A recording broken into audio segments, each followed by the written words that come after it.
बिस्मिल्लाहिर्रहमानिर्रहीम। नाजरीन अस्सलाम वालेकुम। मैं हूं सलीम मुबारक। हर गुजरते दिन के साथ अगर पुलिस के फंड्स में इजाफा हो रहा है तो साथ ही साथ चोरियों और डकैतियों में भी इजाफा हो रहा है। लेकिन हालिया दिनों में ये भी देखा गया है कि बत्ताखोरी की वारदातों में भी इजाफा हुआ है और कहा यह जा रहा है कि कुछ लोग अगवा बराए तावान के बाद पैसे दे के या तावान दे के रिहा हुए हैं। एक फैसलाबाद का लड़का यहाँ से अगवा हुआ और वो कच्चे के इलाके में मारा भी गया। इसके अलावा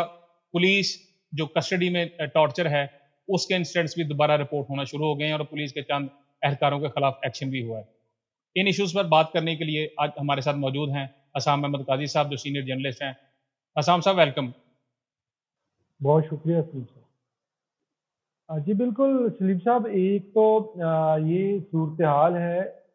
फैसलाबाद के अंदर पहले भत्ताखोरी के इंसिडेंट ज़रूर हुए हैं, लेकिन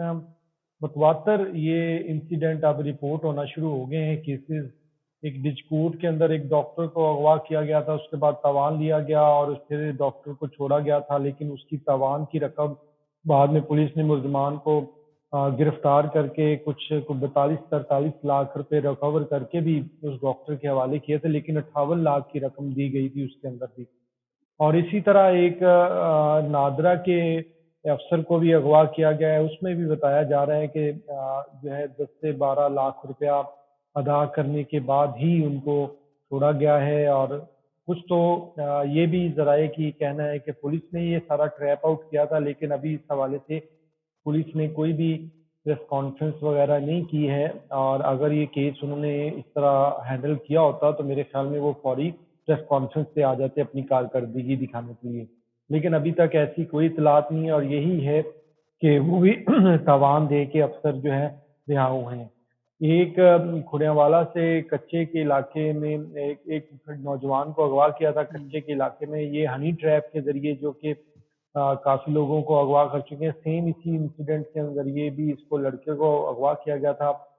और जो बाद में बताया जा रहा है कि डाकुओं की वहाँ पे फायरिंग, उन्होंने कत्ल करके उसकी लाश भी पहुंची है। लेकिन हमारे जरा ये भी बताते हैं कि जब डाकुओं और पुलिस का वहाँ पे सामना हुआ है कुछ लोगों को वहाँ से बाजियाब करवाने के लिए, और उसी लड़ाई के अंदर इसको जो है वो गोली लगी है। अब ये गोली डाकुओं की थी या पुलिस की, इस हवाले से कंफर्मेशन नहीं है, लेकिन पुलिस का ये बयानिया था कि ये डाकुओं ने इसको कत्ल कर दिया था, जो अगवा बराए तावान के लिए ही कच्चे के इलाके में अगवा हुआ था। और इस तरह के इंसिडेंट फैसलाबाद में खास तौर पे हो रहे हैं। हनी ट्रैप के जरिए काफी लोगों को अगवा किया जाता है, पैसे लिए जाते हैं। इस हवाले से पुलिस को कुछ कामयाबियां जरूर हुई, लेकिन ये जो अगवा बराए तावान है और भत्ताखोरी के भी वाकयात रिपोर्ट शुरू हुए हैं,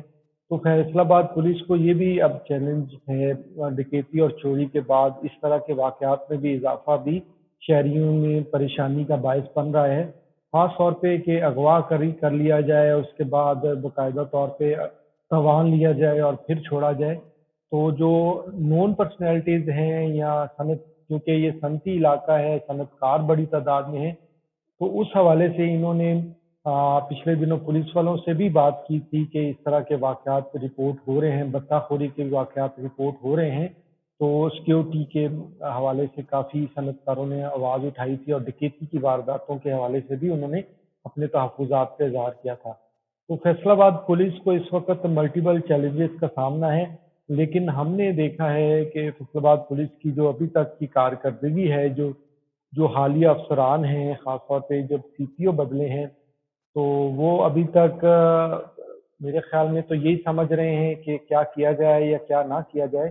क्योंकि उन्होंने एक फ़ार्मूला लगाया था कि वो 10 जो हाँ, एसएचओज़ को गुजरांवाला से यहाँ पे लेके आए थे। अब आईजी साहब ने उनको भी वापस जाने के अहकामात जारी कर दिए हैं। और इस पे हमने बात भी की थी कि इस तरह का जो एक्सपेरिमेंट है वो बिल्कुल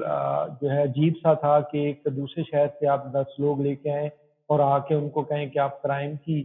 जो सूरत हाल है उस पे काबू पाएँ या लॉ एंड ऑर्डर की सिचुएशन को काबू करें। तो ये वाला जो तजर्बा है ये बिल्कुल फेल भी साबित हुआ है। और इस पे जो बड़े अफसरान हैं उन्होंने भी एक्शन लेने के बाद इनको वापस के जो है भेज दिया है। अब वही फिर दोबारा से पुराने एसएचओज़ को लगाया जाएगा, اور انہی کے ذریعے یہ سارا کچھ کنٹرول کرنے کی کوشش کی جائے گی کہ کرائم کی شرح کو کم کیا جائے۔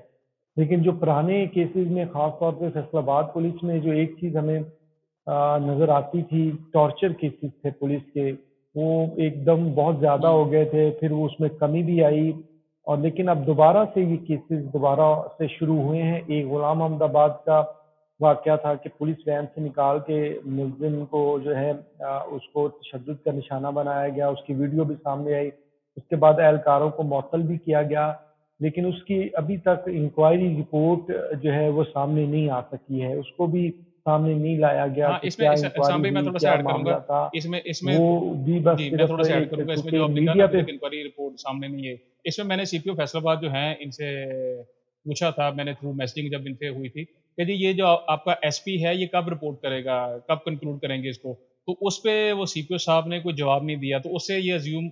بندہ کر سکتا ہے، زمشن آتی ہے کہ جی جب انہوں نے جواب بھی نہیں دیا کلیئر کٹ، تو اس کا مطلب ہے کہ انہوں نے وقتی طور پہ جو پریشر تھا اس کو کل کرنے کے لیے انہوں نے انکوائری کا کہہ دیا، اور ٹائم فریم نہیں دیا گیا کب انکوائری باہر آئے گی، تو وہ آپ کی بات سچ ثابت ہو رہی ہے کہ ابھی تک انکوائری جو نہیں ہوئی، تو اس کا مطلب ہے کہ یہ انہوں نے وہ جو مٹی پاؤ اسکیم ہے اس پہ چلیں۔ جی پلیز۔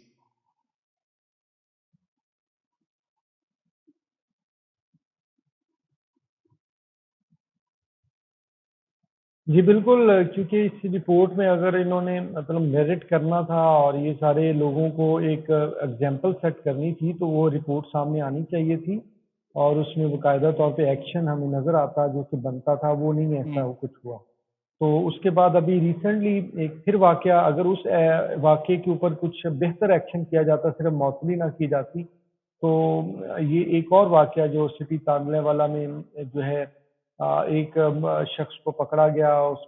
پہ تشدد کیا گیا، سرعام صحن میں لٹا کے اس کو بھی جوتے مارے جا رہے ہیں، جس میں پولیس کو وہ چھتر کہا جاتا ہے پولیس کی زبان میں، وہ لگائے جا رہے ہیں، اور جناب ایس ایچ او صاحب پاس کھڑے ہیں، اور ایس ایچ او تھے رانا مغفور وہاں پہ،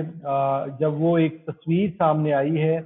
اور اس کے اوپر جو متاثرہ شہری تھا اس نے بھی سی پی او کو درخواست بھی دی اس معاملے کے اوپر، تو اس کے بعد ایکشن لیا گیا ہے، ان کو بھی معطل کیا گیا ہے، لیکن ایکشن وہی روایتی کا ہے کہ صرف ان کی معطلی کی گئی ہے، جبکہ جو پولیس ٹارچر کا جو کلچر تھا وہ ہمیں نظر آ رہا ہے کہ دوبارہ سے اس طرح کے کیسز جیسے غلام احمد آباد والا کیس ہے، اور اس کے بعد یہ تانیہ والا کیس ہے، اس میں وہ دوبارہ سے چیزیں سامنے آئی ہیں، اور پولیس کا وہی روایتی انداز جاری ہے، جبکہ افسران دعوے تو کرتے ہیں کہ پولیس کلچر میں تبدیلی کے اور یہ ٹارچر کے حوالے سے، لیکن یہ دو کیسز بڑی ایگزامپل سیٹر ہوں گے اگر ان کے جو لوگ جس میں ملوث ہیں ان کو واقعی سزا دی جائے، صرف معطلی سے کام چلایا نہ جائے۔ معطلی بھی تب کی جاتی ہے جب معاملہ جو ہے میڈیا کے اوپر آ جائے یا کوئی ایسی چیز سامنے آ جائے سوشل میڈیا پہ جو افسران یا ادارے کے لیے جو ہے وہ مشکلات کر سکتی ہے، تو پھر فوری طور پہ معطلی کے احکامات جاری کیے جاتے ہیں۔ تو یہ صورتحال ہے، اور ہمارے ذرائع یہ بھی کہتے ہیں کہ جو فیصل آباد پولیس کی صورتحال اس وقت چل رہی ہے کرائم کے حوالے سے اور دیگر واقعات جو رپورٹ ہوئے ہیں، فیصل آباد کا کوئی انتظامی افسر بھی شاید تبدیل کر دیا جائے دوبارہ سے، لیکن یہ ابھی ذرائع کی ابتدائی رپورٹ ہے کہ دوبارہ سے سوچا جا رہا ہے کہ ایک انتظامی افسر کو تبدیل کیا جائے تاکہ ان واقعات کے اوپر کنٹرول کیا جائے۔ لیکن دوسری طرف ہمیں جو نظر آتا ہے سلپ صاحب وہ یہی ہے کہ اغوا برائے تاوان کے واقعات ہوں، بطخ خوری کے واقعات ہوں، ٹارچر کے واقعات ہوں، ڈکیتی کے واقعات ہوں، تو وہ سامنے نظر آتے ہیں، اور اسی طرح قتل کے حوالے سے جو فیصل آباد میں شرح بہت زیادہ ہے مخالفین کی جانب سے، جو جھمرہ کے اندر پھر 2 قتل کیے گئے، اور اس میں ایک بڑی امپورٹنٹ چیز تھی کہ جو مرنے والا شخص تھا اس نے پریس کانفرنس کے ذریعے بھی کچھ عرصہ قبل بھی بتایا تھا کہ میری جان کو خطرہ ہے اور مجھے مار دیا جائے گا، اور اس پہ کچھ ملزمان کو پکڑا بھی گیا تھا، اس کو مارنے کے لیے جا رہے تھے، اس کے بعد اس نے ایک پریس کانفرنس بھی کی تھی۔ تو اب دوبارہ سے اس شخص کو اس کے ساتھی سمیت جو ہے پھر جو اس نے جس تحفظات کا اظہار کیا تھا وہ سچ ثابت ہوئے، اور وہ اس کو قتل کر دیا گیا، لیکن قتل کے بعد पुलिस ने मरकजी मुलजिम को गिरफ्तार करने का दावा किया कि उनको गिरफ्तार कर लिया गया, लेकिन अगर यही एक्शन पहले कर लिया जाता, जो उसकी जान को खतरा था, या उसको सिक्योरिटी दी जाती, या प्रॉपर कोई एक्शन लिया जाता, तो मेरे ख्याल में ये 2 जानें बचाई जा सकती थी, जो कि बिल्कुल एक ज़मीन के तनाज़े के हवाले से बताया जा रहा है कि ये कत्ल किया गया है। तनाज़ा ज़मीन का हो या जायदाद का हो या गाड़ियों की खरीदो-फरोख्त में हो, लेकिन एक बंदा अगर आपको कह रहा है कि मेरी जान को खतरा है, तो उस हवाले से इक़दामात पुलिस को करने थे, लेकिन वो हमें सामने नहीं आई। जब मर्डर हो गया है, तो फौरी तौर पे बताया गया जी मुलज़िम गिरफ्तार हो गया है और मरकज़ी मुलज़िम को हम जो है इंसाफ के कटहरे में लेके आएँगे। लेकिन अगर यही एक्शन पहले लिया जाता, तो शायद उसकी जो है जान बचाई जा सकती थी या उसको सिक्योरिटी दी जाती, तो ऐसा मुमकिन था कि उसकी जान बच सके। तो इस तरह के वाक़यात फैसलाबाद में जो क्राइम की सूरत-ए-हाल है, वो हमें बेहतर होती नज़र नहीं आ रही, बल्कि मल्टीपल वाक़यात हो रहे हैं। पहले हमने एक दिन डकैती के हवाले से काफ़ी डिटेल में बात की थी कि वारदातें किस तरह बढ़ी हैं। अब हम ये कह सकते हैं कि मल्टीपल केसेज़ जैसे अगवा बर तावान है, टॉर्चर केसेज़ हैं, तो इनका भी अफसरान को सामना होगा। तो अभी हमें देखना होगा कि उस्मान गोंदल साहब जो हैं मुफ्ती फैसलाबाद, वो इसके ऊपर कैसे काबू पाते हैं, ये इन चीज़ों पे कैसे काबू करते हैं, क्योंकि ये बड़े वाक़यात रिपोर्ट हो गए हैं उनके उनके जब उन्होंने ये अभी स्टार्ट किया है, तो आते ही उन्हें वो पीटीआई वाला 9 मई वाला इंसिडेंट का देखने को मिला। उसके बाद आगे से इसके बाद डकैतियाँ, चोरी, फिर ये टॉर्चर केसेस आ गए हैं, फिर अगवा बर तावान का तो उनके लिए चैलेंजिंग होगा उस्मान गोंदल साहब के लिए कि वो इन वाक़यात को कैसे कंट्रोल करते हैं। लेकिन हम होपफुल हैं कि फैसलाबाद पुलिस जो उनका रोल है वो अदा करे अच्छे से। अफ़सर जो भी हो हमारे लिए वो सादे काबिल एहतराम है, लेकिन उनकी कारकर्दगी नज़र आनी चाहिए, और वो कारकर्दगी जो है वो वाज़ेह तौर पे क्राइम को कंट्रोल करके ही एक पुलिस ऑफिसर की कारकर्दगी सामने होती है। उसमें किसी की ये कह देना कि ये बहुत अच्छा है, ये लोगों को अवार्ड्स बहुत ज़्यादा देता है, ये लोगों के लिए बड़े दर्द दिल रखता है, वो एक चीज़ें काउंट एक साइड वाली होती हैं। सबसे मेन कारकर्दगी पुलिस की है कि जो शहरी हैं उनको तहफ़्फ़ुज़ देना है, उनके माल का तहफ़्फ़ुज़ करना है, उनकी जान का तहफ़्फ़ुज़ करना है, शहर की अमन-ओ-अमान की जो सूरत-ए-हाल है उसको बेहतर करना है, क्राइम को कंट्रोल करना है, मुलज़िमान को पकड़ना है। बिल्कुल। ये सारी बहुत चीज़ें शुक्रिया पुलिस अज़ाम साहब। अफ़सर को जैसे कि करेंगे नाज़रीन आपने सामने, तो हमें नज़र एनालिसिस आएगा कि वो कुछ देखा कर एक रहे हैं। सीनियर जर्नलिस्ट की ज़ुबानी, कत्ल, डकैतियाँ, अगवा बर तावान, बत्ताखोरी और पुलिस की जानिब से रवायती सुस्ती, और अगर कोई पुलिस को अप्रोच करे तो अंडर डिटेंशन टॉर्चर। अवाम तो दोनों साइड से पिस रहे हैं, वो रॉबर्स हों, वो थीव्स हों, या वो कोई क्रिमिनल्स हों, और दूसरी साइड पे जब पुलिस के पास जाते हैं तो वहाँ पे भी टॉर्चर का सामना। अवाम जाएँ तो जाएँ किधर? उम्मीद है आपको हमारी आज की डिस्कशन पसंद आई होगी। अल्लाह हाफ़िज़।